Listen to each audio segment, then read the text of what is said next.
المكتب التعاوني للدعوة والإرشاد وتوعية الجاليات بأبها. بسم الله الرحمن الرحيم. الحمد لله والصلاة والسلام على رسول الله وبعد। প্রিয় দর্শক শ্রোতা ভাই বোনেরা, আসসালামু আলাইকুম ওয়া রাহমাতুল্লাহি ওয়া বারাকাতুহু।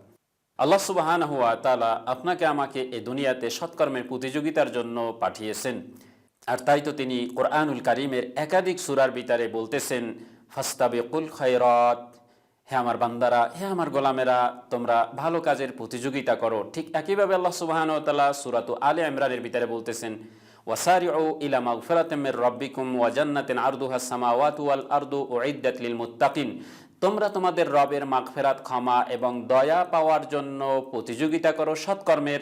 ওয়া জান্নাতিন আরদুহাস সামাওয়াতু ওয়াল আরদ, এবং একই সাথে ওই জান্নাত পাওয়ার জন্য তোমরা প্রতিযোগিতা করো সৎকর্মের, যে জান্নাতের প্রস্থ হচ্ছে আসমান এবং জমিনের দূরত্ব সমপরিমাণ।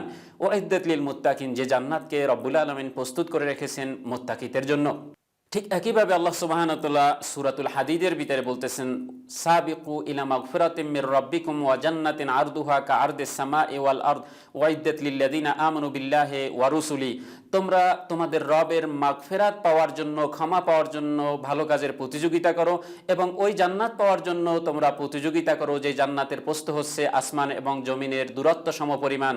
যেই জান্নাতকে আল্লাহ সুবহানাহু ওয়া তাআলা প্রস্তুত করেছেন, তৈরি করেছেন লিল্লাযিনা আমানু বিল্লাহি ওয়া রাসূলিহি, যারা আল্লাহ এবং তার রাসূলগণের উপরে ঈমান আনয়ন করেছে। জি প্রিয় দর্শক শ্রোতা ভাই বোনেরা, আল্লাহ সুবহানাহু ওয়া তাআলার এই নির্দেশ আমরা বাস্তবায়নে সার্বক্ষণিকভাবে আদিষ্ট। আল্লাহ নবী সাল্লাল্লাহু আলাইহি সাল্লাম তাই আমাদের জীবনের সুস্থতম সময়গুলোকে, অবসর সময়গুলোকে মূল্যায়নের জন্য তিনি উৎসাহ দিয়েছেন। তাই তো নবী কারীম সাল্লাল্লাহু আলাইহি সাল্লাম বলতেছেন, নি'মাতানি মাগবুনুন ফীহিমা কাসীরুম মিনান নাস, দুটি নিয়ামত রয়েছে, যেই নিয়ামতের মধ্যে ডুবে রয়েছে অধিকাংশ মানুষ, কিন্তু সে নিয়ামতের মূল্য তারা বুঝছে না, সে নিয়ামতের মূল্য তারা দিচ্ছে না, সে নিয়ামতকে তারা মূল্যায়ন করছে না। আর সে নিয়ামত দুটো হচ্ছে সিহহাতু ওয়াল ফারাগ, যে প্রথমটি হচ্ছে সুস্বাস্থ্য আর দ্বিতীয়টি হচ্ছে অবসর সময়। জি প্রিয় দর্শক শ্রোতা ভাই বোনেরা, আজকে আপনাদেরকে দিব একটি সুসংবাদ, আর সে সুসংবাদ হচ্ছে এমন একটি সুসংবাদ যে আমরা কোনো ভালো কাজ না করি আল্লাহ সুবহানাহু ওয়া তাআলার কাছে একটি ভালো কাজের প্রতিদান পেতে পারি, আর তা হচ্ছে সহিহ আল বুখারীর 2996 নাম্বার হাদিসে বর্ণিত সুসংবাদ। আল্লাহ নবী সাল্লাল্লাহু আলাইহি ওয়াসাল্লামের প্রিয় সাহাবী আবু মুসা আল আশারি রাদিয়াল্লাহু আনহুর প্রিয় পুত্র আবু বর্দা রাহিমাহুল্লাহ, তিনি বিশিষ্ট তাবি ইয়াজিদ ইবনে আবি কাবশা রাহিমাহুল্লাহ এর সাথে সফর করতেছিলেন। সফর অবস্থায় তিনি দেখলেন ইয়াজিদ ইবনে আবু কাবশা রাহিমাহুল্লাহ তিনি রোজা রাখতেছেন, অর্থাৎ সফরকালীন সময়েও তিনি আল্লাহর আনুগত্যতা করার চেষ্টা করতেছেন। তখন আবু বর্দা রাহিমাহুল্লাহ তিনি তার এই সফর অবস্থায় যে কষ্ট করতেছেন, সে কষ্টটাকে একটু লাঘব করার জন্য সফর অবস্থায় রোজা না রেখেও যে রোজার সওয়াব পাওয়া যায়, এরকম একটি গোপন তথ্য যে তার কাছে লুকানো ছিল, সে তথ্যটি তিনি তাকে জানানোর চেষ্টা করলেন।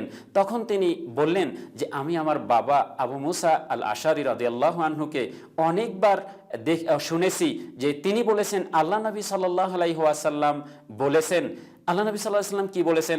আল্লাহ নবী সাল্লাল্লাহু আলাইহি ওয়াসাল্লাম বলেছেন যে, ইদা মারিদাল আবদু আও সাফারা কুতিবা লাহু মিসলা মা কানা ইয়ামালু মুকিমান সাহিহান।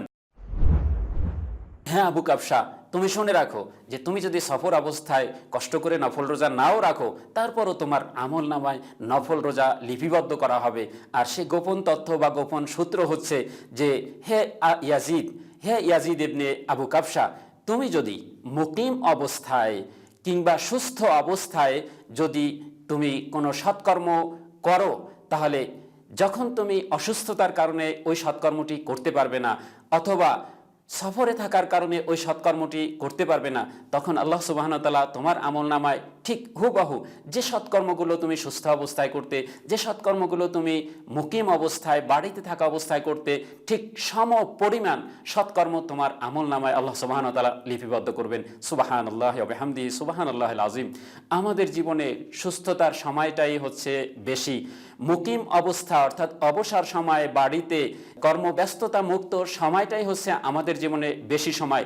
এই সময়গুলোয় যদি আমরা বেশি বেশি সালাত আদায় করতে পারি, আমরা বেশি বেশি কোরআন তেলাওয়াত আদায় করতে পারি, বেশি বেশি নফল সাওম পালন করতে পারি, বেশি বেশি নবী করিম সাল্লাল্লাহু আলাইহি ওয়াসাল্লামের উপরে দরুদ পাঠ করতে পারি, বেশি বেশি যদি আমরা তাসবিহ, তাহলিল, তাকবীর, তাহমিদ এই জিনিসগুলো যদি এই সুস্থ অবস্থায় এবং অবসর সময়ে আমরা করে রাখতে পারি, তাহলে জীবনের যে পর্যায়ে আমার কর্মব্যস্ততা বেড়ে যাক না কেন, আমার সফরকালীন সময় চলে আসুক না কেন, আমি অসুস্থ হয়ে পড়ে বছরের পরে বছর বিছনায় যদি আমি পড়েও থাকি, আল্লাহ সুবহানাহু ওয়া তাআলার প্রিয় হাবিব আমাদেরকে প্রতিশ্রুতি দিয়েছেন, আল্লাহ সুবহানাহু ওয়া তাআলা তিনি আমাদেরকে ওই যে সুস্থ অবস্থায় আমি যে কর্মগুলো করেছিলাম, আমার অসুস্থ অবস্থায় ওই কর্মগুলো না করার পরেও তিনি সমপরিমাণ সওয়াব আমার আমলনামায় লিপিবদ্ধ করবেন, দান করবেন।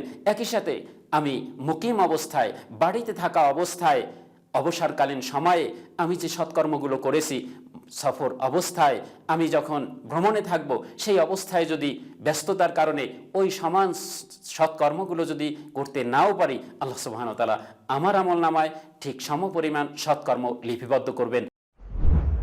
অর্থাৎ আমি সুস্থ অবস্থায় কোরআন তেলাওয়াত করতাম, অসুস্থ অবস্থায় কোরআন তেলাওয়াত করতে না পারলেও আল্লাহ সুবহানাহু ওয়া তাআলা আমার আমলনামায় কোরআন তেলাওয়াতের সওয়াব লিপিবদ্ধ করবেন। সুস্থ অবস্থায় আমি নফল সাওম পালন করতাম, যদি অসুস্থ এবং ভ্রমণ সফর অবস্থায় এই নফল সাওম আমি পালন করতে নাও পারি, আল্লাহ সুবহানাহু ওয়া তাআলা আপনার আমার আমলনামায় ওই সমান নফল সাওম লিপিবদ্ধ করবেন। সুস্থ অবস্থায় আমি বেশি বেশি কোরআন তেলাওয়াত করতাম, বেশি বেশি তাসবিহ তাহলিল পড়তাম, অসুস্থ অবস্থায় সফর অবস্থায় ওই সৎকর্মগুলো যদি করতে নাও পারি, আল্লাহ সুবহানাহু ওয়া তাআলা ওই যে আমি সুস্থ অবস্থায় অবসর সময়ে আমি মুকিম অবস্থায় যে ভালো কাজগুলো করতাম, সেই সমপরিমাণ ভালো কাজ তিনি আপনার আমার আমলনামায় লিপিবদ্ধ করবেন।